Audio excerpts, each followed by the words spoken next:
Hi everybody, it's Nikki and I'm here to do a quick video that has no medical advice. I'm passing on some information. Somebody in my group, Doris, was very nice to give us a really good bit of information the other day. And it had to do with requesting sensor replacements online rather than having to call in. So I figured I would pass it on to whoever might be looking.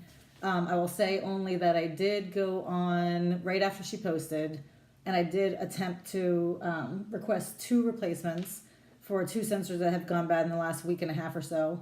And I got success or confirmation, for both of them. I haven't received them. I have no idea how long it might take to receive them, or if there will be some kind of hang up. For all I know, they'll deny one, or I'll get a message in a week or whatever. But really easy process, and I did get confirmation that they had received it, and success. That's what it said, success. So that sounds really good. But it remains to be seen whether or not I receive them. So here it is. If you are looking to replace a bad sensor online, you need to start off by going to diabetes.shop. That is Medtronic's shop. It's diabetes.shop. Along the right side, you will see the word account. You click on account. You go to the bottom of that drop down menu and you find my profile. Click on my profile, and then there's a menu bar that goes horizontally, and on the right side is replacements.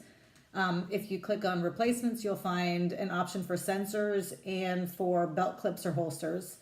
So in this case, we're going for sensors. Once you click on sensors, you are informed to please have your sensor lot ready. That's all you're informed. Oh, that might be Medtronic calling me, asking if I've returned something or not. But I'll call them back. Okay, anyway, so I'll tell you about my sensors. I've gotten into the habit, it's really, really easy, that as soon as I go to put on a new sensor, I take my phone and I take a picture of the package. So that way I always have the lot number. So should that one go bad, it's very easy for me to just pull it up really quick and have it no matter where I am. And that's what I did for these 2. I was able to pull it off my phone. So you click OK or next or whatever it is, and then you go into some questions. About these questions, I only replaced 2. I did one for sensor updating and I did one for change sensor, I believe. It appears when you get to the part where they're trying to ask why you received an alert or basically what the problem was, it appears as if there's about 7 options you can choose from. And some of them, I think, automatically, like that sensor is obviously off your body, so you can't troubleshoot.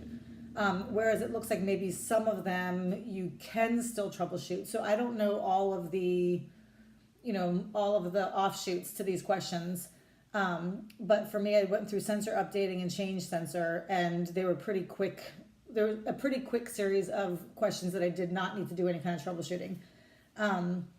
So here are the questions. First of all, they'll ask you, are you experiencing BG levels that require help from 24-hour helpline? In my case, I said no, because I wasn't. I have no idea what happens if you say yes. You might get spun off into something else.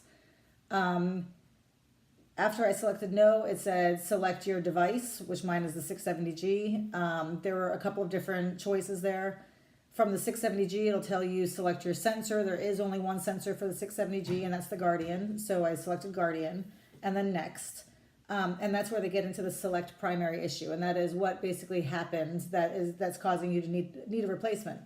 There were 6 or 7 options, including change sensor, an adhesive problem, a bloody site, a bad sensor. I think bad sensor was one of the options, and then sensor updating, BG required, calibration required. I think those were basically the options.